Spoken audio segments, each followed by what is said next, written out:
Hey Bible lovers, I'm Tim Nichols and I'm here to bring you your Nichols Worth. And today from Concordia Publishing House, we have the Not So Nice Bible Stories series with gory deaths and master criminals. So let's check it out. First of all, as I read through these, one thing I noticed right away is they do have a reformed theology in the way they present salvation, in the way they present sin. So that's something to keep in mind. If you don't hold a reformed position, these guys do. It is actually a Lutheran company, but overall, my reading experience of this was outstanding. So I kind of just want to show you what this is all about. This is not a Precious Moments Bible. This is talking about some pretty gory and crazy things that happen in the Bible that we tend to avoid, and it's written for kind of preteens.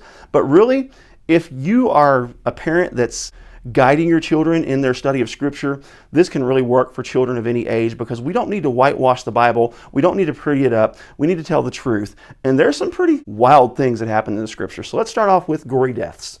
It is a paperback, so it's going to be a glued binding, so this isn't something that you're going to be able to beat to death, but it will hold up pretty well over time.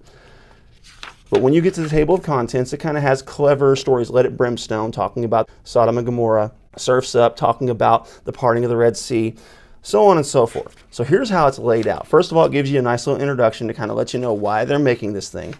And then it gives you the first story. So first it tells you who died, who had the gory death. The people of Sodom and Gomorrah and Lot's wife, who was turned to a pillar of salt. How they died, sulfur and brimstone from heaven. And then why they died, evil and immorality, disobedience. When did they die? So they give you kind of a guess on the time, based on archaeology and history, and then where is this found in the Scripture? Then they kind of do a paraphrase of the story. And as they paraphrase the story, they kind of give some subtitles. Let's make a deal, meet the mob. Along the way, they give you some questions. So this is kind of set up like a lesson. And they give you kind of some thoughts to think and ways to kind of guide you in some Scripture references along the way. Then as you move into the story, as you work your way to the back, this is my favorite part. Why is this in the Bible? And what I really love about this is it tells you, look, folks, sin is serious, and sometimes it leads to very serious consequences. And when people do things, it can be pretty ugly and pretty nasty. In the bonus features, sometimes they'll give you like some archaeological context. Sometimes they'll give you some stories throughout history that kind of match this story, that kind of bring reality to it. And then finally, at the end, they kind of close it out with some conclusions of this is how you should apply this to your life. This one is about the plagues of Egypt, going on with Pharaoh's rebellion, and it just goes all the way through several Bible stories, even going into the New Testament, and ultimately leading to the ultimate criminal in Jesus when he's crucified. And as you can see, the criminal is Jesus. He died by crucifixion, sacrifice for the world's sins, somewhere around AD 33, where it's recorded. And it gives us the story of how Jesus was crucified. And then, of course, after this story, we get into more New Testament gory deaths. For example, Stephen and Herod being eaten up by worms. And then lastly, some last thoughts on death. Then when you move into master criminals, this isn't all bad guys, because sometimes good guys do some things and they end up being labeled as criminals as well. Joseph is an example in this story. He became a criminal, but he did nothing wrong. Shadrach, Meshach, and Abednego are in this story, and they did nothing wrong. So sometimes this is just dealing with people that broke laws in order to obey God as well, which is really what makes this kind of cool. And this is the same layout, same concept, only with green accents. That can be a little bit tough to read, but the green is bright enough you can read it, but I could see some people struggling with that. So the first crime was, of course, with Adam and Eve. The accomplice was the serpent. The crime was mass murder, which they caused everyone to die, so somewhat accurate. And then now they make a pretty interesting guess here. Within the first 115 years of creation. So they leave room for Adam and Eve to have been in the garden for about a century. Where in Scripture, Genesis chapter 3, where we meet the snake.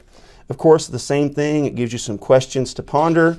It gives you kind of some subheadings to let you know where you are in the story. It gives you some artwork along the way to keep you engaged.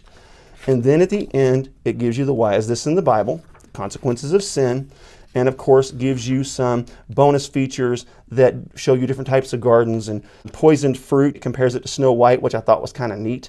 Never caught that before, but yeah, there are some parallels between Snow White and the Garden of Eden. Moving on, pretty much the same thing. It gives you different people throughout the Bible that were criminals, either by rebellion against God or by trying to obey God. This is Abraham when he denies Sarah as his wife. has pretty drastic consequences, carries on into his son. So this is an example of a good guy being a criminal. Joseph was sold into slavery. Potiphar's wife tried to entice him. He refused. Ultimately, his name was slandered, and Potiphar put him in prison. They guessed this to be somewhere around 1901 to 1897 BC, and then this happens in Genesis chapter 39. So here's the deal, folks. The Bible is not always sanitized, and it's a mistake to sanitize the Bible for children, because once they get older and see some of these brutal factors in the Bible, they may possibly even feel lied to. So I think it's important that we are honest with them, and this book is a healthy way to handle that. It gives you guidance. It gives you kind of an ability to read through the story yourself and kind of lay out a plan on how am I going to present this to my 8-year-old who has questions about the goodness of God. Well, this helps you through it, even to the point of applying it. Why is this in the Bible? I think these things are amazing. I highly recommend them. But again, keep in mind, they do come from a Reformed standpoint. So if you're not Reformed, you are going to see some theology in here you may disagree with. Otherwise, these are awesome. God bless you. Keep calm, Jesus on. This is your Nicholsworth.